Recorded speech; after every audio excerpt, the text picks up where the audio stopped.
Traditional eating disorder treatment tends to overlook autism. Yet, even if they do recognize it, there's a gap in understanding the nuances of just how autistic traits intertwine with eating disorder behaviors.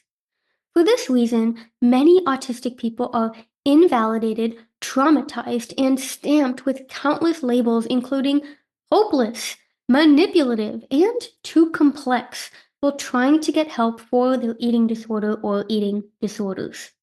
Just like me, they're often told they're never going to get better and that they'll just have to manage an eating disorder for the rest of their life.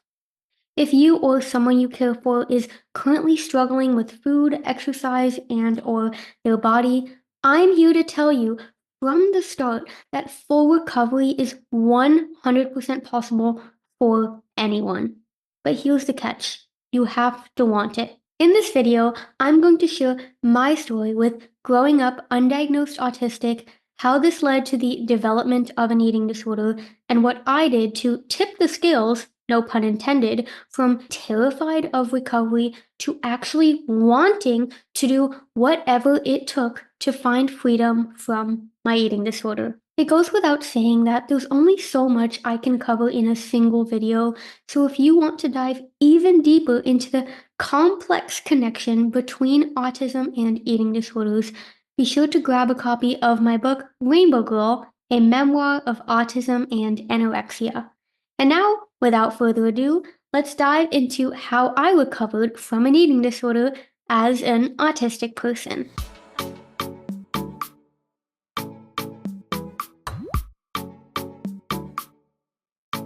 As I'm sure any neurodivergent person, diagnosed or not, can attest to, growing up in a neurotypical world is a frightening thing.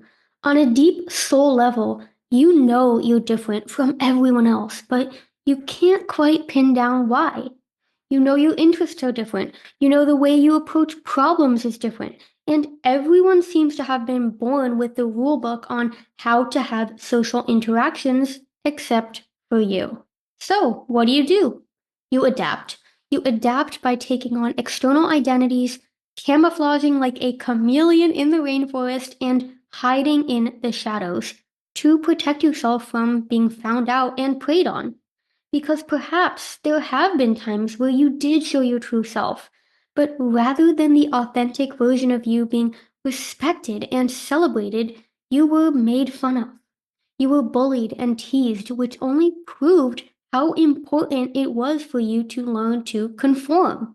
Despite believing that conformity is the only way to survive in this threatening and unpredictable world, the part of you that is so unique, the part of you that is painfully aware of your potential, knows that you can't conform. It goes against your entire nature. But this adaptation, this masking, it isn't a choice. It's a survival strategy. For anyone who's unaware, masking means putting on a version of yourself that you think the world will accept.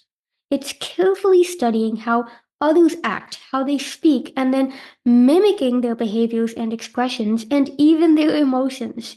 You learn to smile when you're supposed to laugh when others laugh, and to suppress stim urges, all in an effort to avoid being labeled as weird. When you've masked for long enough, you begin to lose sight of where the mask ends and where you begin.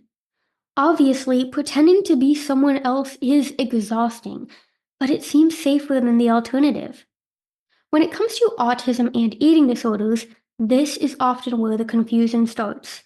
You live in a constant state of tension between who you are and who you feel you should be. The pressure to fit in feels suffocating, and the gap between the masked version of you and your authentic self grows wider. It's in this ever growing void that the seeds of an eating disorder don't only take root, but thrive. Now, speaking of voids, I've come to realize that a huge reason why autistic people develop eating disorders is due to the fact that we are existential thinkers. We're always asking, why? Why do I exist? Why am I like this? Why am I so different? For me, These questions have always been relentless. I can never just accept things at face value. I need to understand why something is a certain way. This constant curiosity is one of my greatest gifts because it allows me to read between the lines and to uncover things that most people don't care to look for. And if I'm being honest, it's at the root of my work in bridging the gap between neurodivergence and eating disorders. But as Shakespeare so famously said, your greatest strength begets your greatest weakness. Most of these existential questions, if any, don't have answers. If they did, philosophy wouldn't even be a thing. This knowing that we know nothing can weigh so heavy on one's conscience that it becomes unbearable. So, to take that weight off, no pun intended, you naturally go in search of an escape. And what is a more convenient way to escape than through food, something we all need to engage with every single day? Now, obviously, this existential angle is only part of the reason many autistic people develop eating disorders. Other traits include literal thinking, perfectionism, special interests, and the need for structure and routine. So let's unpack some of these traits and how they can manifest as eating disorder behaviors. If you've read my book Rainbow Girl, you know that the spark that set off the raging fire of an eating disorder for me was fifth grade health class. We learned about the food pyramid when that was still a thing. We learned about how unhealthy processed food was and how sugar caused diabetes. We learned about the importance of physical activity and that to maintain optimal health, you should exercise for at least X minutes per day. Well, I now recognize that all of these recommendations are deeply rooted in fat phobia, diet culture, and ignorance of how sensitive children are to the way we speak about food and movement. My autistic brain took all of this information so literally that I truly feared I would get a heart attack or diabetes or any number of diseases society fear mongers us into believing if I didn't start changing the way I did things. Before this time, I had been your typical picky eater. I ate the same thing for every meal, every day, and let's just say it consisted of what most people would label as junk food. Although I was obviously sad to let go of my sugary cereal and white bread and mac and cheese and sweets, I felt I had no other option than to overhaul my diet. My new purpose in life was to be the perfect healthy eater. A powerful autistic trait that's worth mentioning in this context is perseverance. When I commit to something, I commit to it and I will allow nothing to stand in my way. So, as health and fitness became a special interest of mine, I became more sucked in until my entire existence was contained within the snow globe of an eating disorder. My life, or rather survival, stayed in this snow globe for many years. I became so attached to all of the rituals and routines I had created around food and movement that the eating disorder became my entire identity.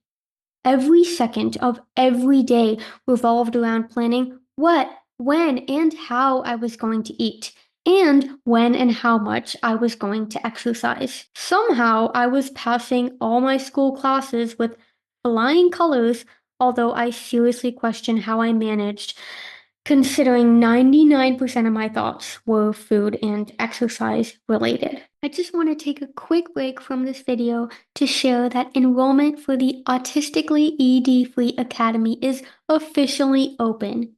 If you are seeking a recovery approach that truly understands and supports neurodivergent experiences, this is it. Over the course of 8 weeks, we'll dive into key topics like sensory sensitivities, demand avoidance, how to rebuild trust after trauma, and everything else you need to know about how autistic traits intersect with what I like to call adaptive eating behaviors. Along with live group coaching calls with yours truly, you'll have 24/7 access to a supportive community that genuinely gets you.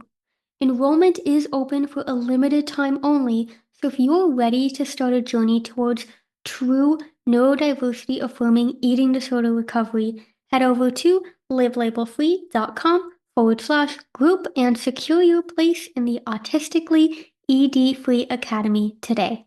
And now, let's get back to today's episode. Alongside this autistic trait of literal thinking and this overarching theme of existentialism we've been talking about, another autistic trait that can contribute to disordered eating behaviors is a lack of interoceptive awareness.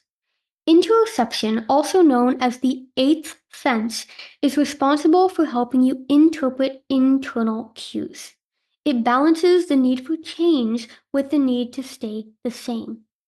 Your interoceptive awareness helps you translate a hunger cue into the action of needing to eat, and it tells you that a full bladder means you need to go pee.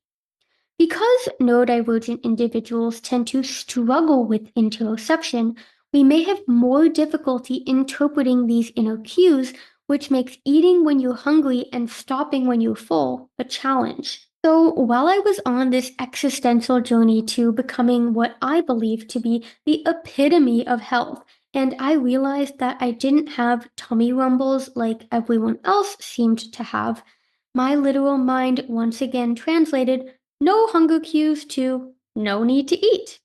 Of course, now I know that hunger makes itself known in various ways beyond a growling stomach, which was evident through my constantly thinking about food.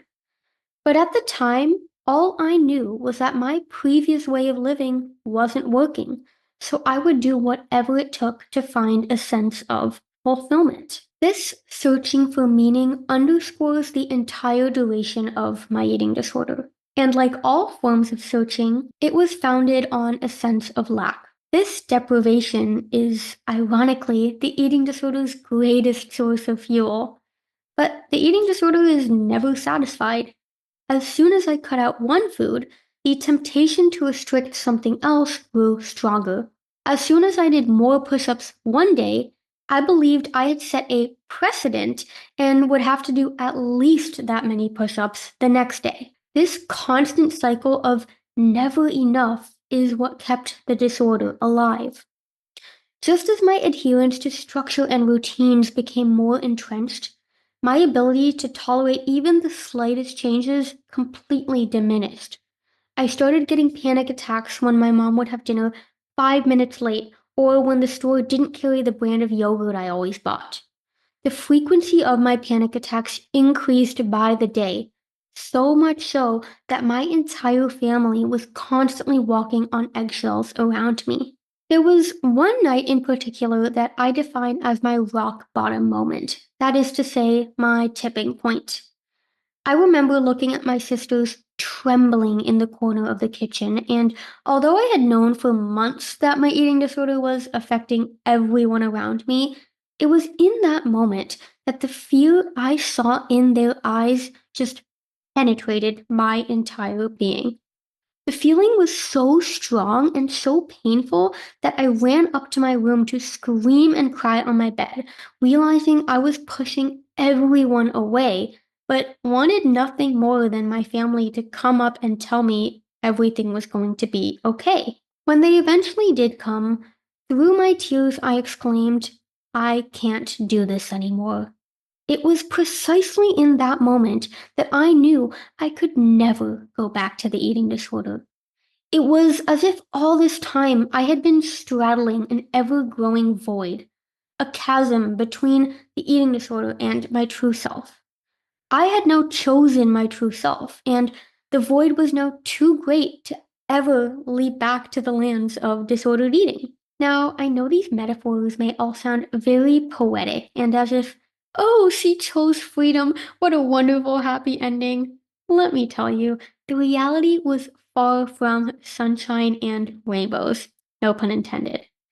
I knew in my heart that no longer engaging with the eating disorder and choosing to surrender to these unknown lands was going to be a tough journey. But I also knew there really was no alternative, or at least an alternative worth suffering for. I've spoken about this before on my podcast in an episode on existential suffering after an eating disorder. And in that episode, I explain how suffering is not something you can ever get rid of. The eating disorder is an attempt to numb yourself from the existential suffering, meaning that when you recover and you do choose abundance over scarcity, the existential questions come at you with a vengeance. Now, I want to be really clear here about one thing. Even though you're attempting to numb yourself from the suffering, the eating disorder itself is nothing but suffering. It's an endless cycle of restriction, false control, and self denial. It's suffering for the sake of suffering, leading you nowhere but deeper into isolation and fear. But when you step into the abundance mindset, yes, the suffering is still there, but it transforms. Instead of suffering for the sake of control or avoidance, life turns into suffering with purpose. Life is finally something worth suffering for. It's hard, and do I struggle with anxiety and fear and existential thoughts every single day? Heck yes. But my struggles are the sole reason I am doing this work today. It's these deep struggles that allow you to create deep, meaningful connections. And isn't that the sole reason we're on this planet? Alongside this idea of creating meaningful suffering, a significant part of leading an authentic life after an eating disorder as an autistic person is learning to embrace your neurodivergence. If you've read my book, you know the incredible backstory to how I discovered I'm autistic, and that was through my very first coaching client. By this point, I had been recovered to the extent I believed one could be recovered for nearly 2 years, and I wanted to help other people find freedom and create their purpose in life. But little did I know there was much more freedom awaiting me on the other side of my autism diagnosis. In other words, if my eating disorder recovery had been like baking a cake, my autism discovery was the cherry on top. Not only did an autism diagnosis validate all the experiences that previous providers had labeled as the eating disorder talking, but it allowed me to make sense of my entire life, long before I struggled with food and movement. I finally understood why I had felt so different from my peers, why I had also been considered so mature and so wise beyond my years, and even why I eventually turned to food and exercise as an escape. This knowledge and understanding allowed me to give myself full permission to disentangle my autistic traits from what had previously been labeled as eating disorder behaviors. In other words, knowing about my neurodivergence allowed me to separate the eating disorder identity from my true, authentic identity. All throughout treatment, I had been conditioned to believe that the eating disorder was going to be like a little speck in my rearview mirror forever. But now I truly understood what it meant to be fully recovered, to be yourself without any sliver of eating disorder influence. I do have entire podcast episodes covering this idea of ED behaviors being labeled as autistic traits, so I won't do a full deep dive here, but I do want to give some concrete examples on how my autism discovery helped me fully recover from my eating disorder. So I'm kind of imagining an umbrella right now with autistic traits that have been labeled as eating disorder behaviors as the canopy and all the different traits underneath it. And I'm just realizing I actually have a rainbow umbrella, so I'm gonna grab it. I bought this the other day. I'm in France right now and it started raining. I didn't have an umbrella, so. One trait that is very prominent in autistic people there's a need for structure and routine. Okay, we're gonna edit that. Discovering I'm autistic allowed me to respect this trait without feeling like I was failing at eating disorder recovery. In treatment, I was often told that I had to learn how to be spontaneous and more flexible, But these goals can be so abstract that the autistic mind cannot make sense of them. For us, things need to be clear. That's, of course, why the eating disorder is so enticing. So, during my own recovery, the fact that I was so tied to a meal plan and I did want to stick to a schedule made me feel like I was doing recovery wrong. I didn't understand how other people could be so okay with doing things at wildly different times and that it remained such a challenge for me until my autism discovery. That's when I realized I've always done everything in my life in a planned and structured way. So, wouldn't it actually be weird if I didn't do that for food? The same goes for wanting to eat alone. During my eating disorder, all meal times had to be done out in the open among people because, well, otherwise, how could anyone trust you were eating, right? Especially FBT, which is short for family based therapy, involved having your parents and treatment team watch you like a freaking hawk while you were eating. No wonder it's traumatizing.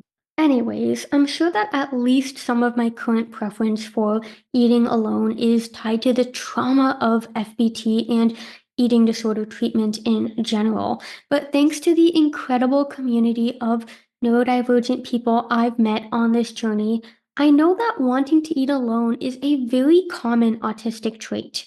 And come to think of it, I often preferred to eat alone when I was younger too. Again, my autism discovery allowed me to give myself permission for this preference to exist without it being labeled as an ED behavior. Now, obviously, there's so much more I could say about this topic, and the good news is I do. If you want to learn more about the connection between neurodivergence and eating disorders, and also want tools and strategies to support either yourself or a loved one through the eating disorder recovery process in a neurodiversity affirming way, be sure to learn more about me and all the resources I offer on my website livelabelfree.com. Thank you so much for allowing me to share my story with you, and I hope to see you in a future video or future podcast episode. Bye bye for now. I bought this the other day, because I'm in France right now and it started raining. I didn't have an umbrella, so. Oh my god, is it already broken? Oh my god, I can't believe it's already broken. Do you see this? Oh, wow.